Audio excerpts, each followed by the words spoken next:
Salut à toutes et à tous, c'est Dauphinité, on se retrouve pour une nouvelle vidéo. Cette fois-ci pour le passage du compte à rebours à 4 et sans panda comme je l'avais dit dans la vidéo précédente.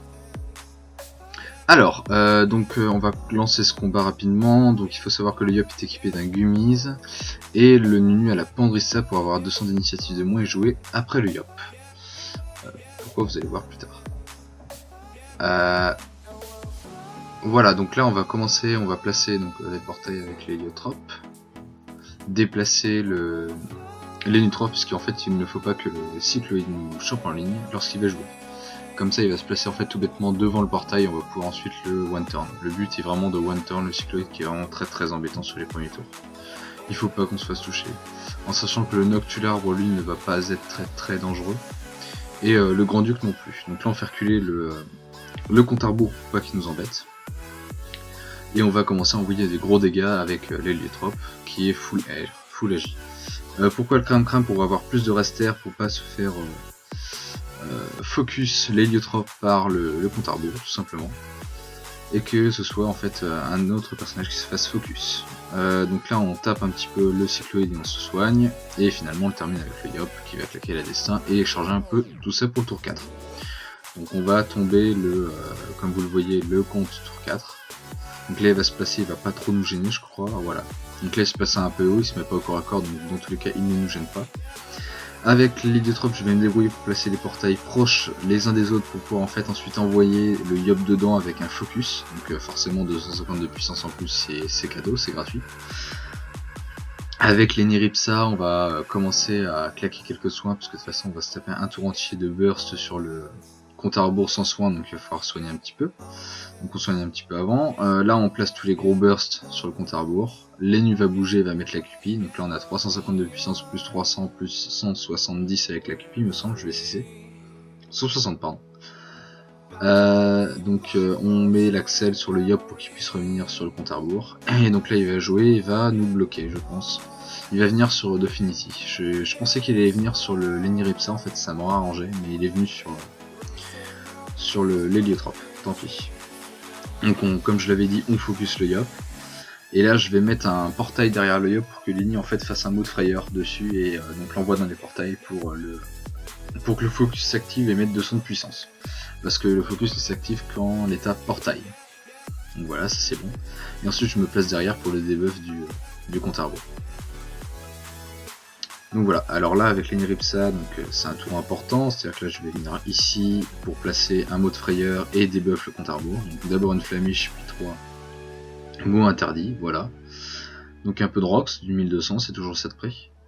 Et là le Yop donc, qui va arriver, qui va faire de gros dégâts, donc avec Coco et tous les machins chargés. Donc on va commencer, concentration, pression, Coco. Donc voilà, concentration, pression, colère. On continue. Et voilà, donc ça fait pas mal de dégâts, il a 3100 points de vie, et là normalement j'étais censé, donc voilà pourquoi l'initiative, pourquoi voilà à l'init, le Nunu venait après le Yop, parce que le Nunu était censé pouvoir, comment dire,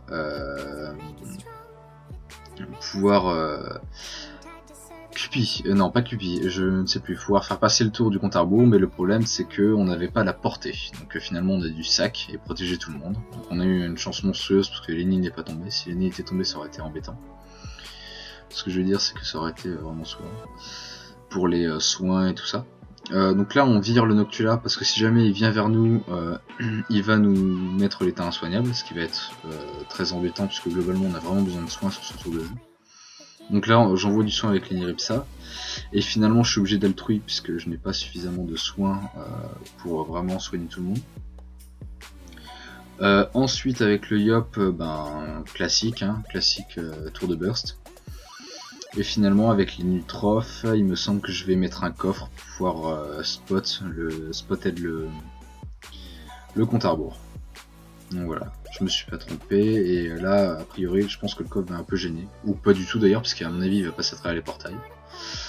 Ouais voilà c'est ça, et donc là il va bloquer l'Enutrophe. Donc là j'ai un coup de bol, j'ai une diagonale, donc je vais pouvoir tout de suite debuff le compte à rebours. Donc là c'est un fail, on va recommencer, voilà, et du coup je vais pouvoir taper le compte. Donc Là par contre, ouais voilà, vous voyez, du coup on a l'Enutroph qui est en état, comment dire, qui est insoignable, mais bon c'est pas grave parce que globalement on va tomber le compte à rebours, donc ça ne pose pas de problème. Et donc là, la Coco est à nouveau, la Destin est à nouveau chargée avec le Yop, mais bon ça fera autant de dégâts qu'une Coco, donc là hop, il meurt cash. Et donc j'ai plus qu'à renvoyer quelques divines pour faire ça. Voilà, super. Donc là, bah, finalement, cette partie du combat va être très très simple, puisque globalement on aura tué à peu près la totalité des Roxor, en tout cas en face.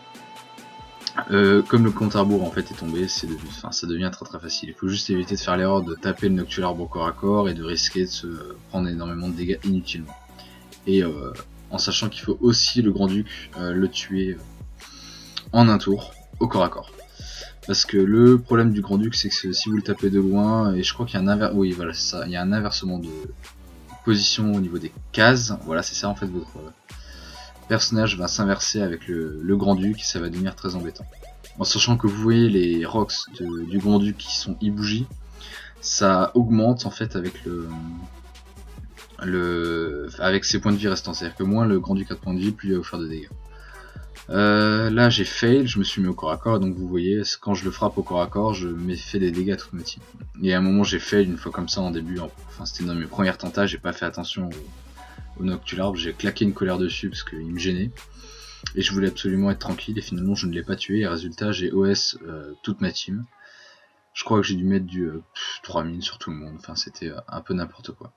Donc là le Grand-Duc on se prend pas la tête, on recharge colère, destin et tout ça. Là je vais même prendre le temps de replacer une chance, il me semble. Voilà. Voilà, donc chance replacée. Et donc là avec Definity je vais juste soigner, on est tranquille, de toute façon le Grand-Duc ne fait quasiment aucun dégât sauf au corps à corps, il rox même quasiment rien en fait. Hein. Et donc on est tranquille. Donc voilà, donc l'ordre de combat c'est tuer le Cyclone en premier, ensuite tour 4 vous finissez le compte à rebours, puis finalement vous terminez avec le Noctu et le Grand-Duc selon ce qui vous plaît le plus. Voilà, donc je vais vous laisser regarder cette fin de vidéo tranquillement. Et puis sur ce, à une prochaine. Allez bye.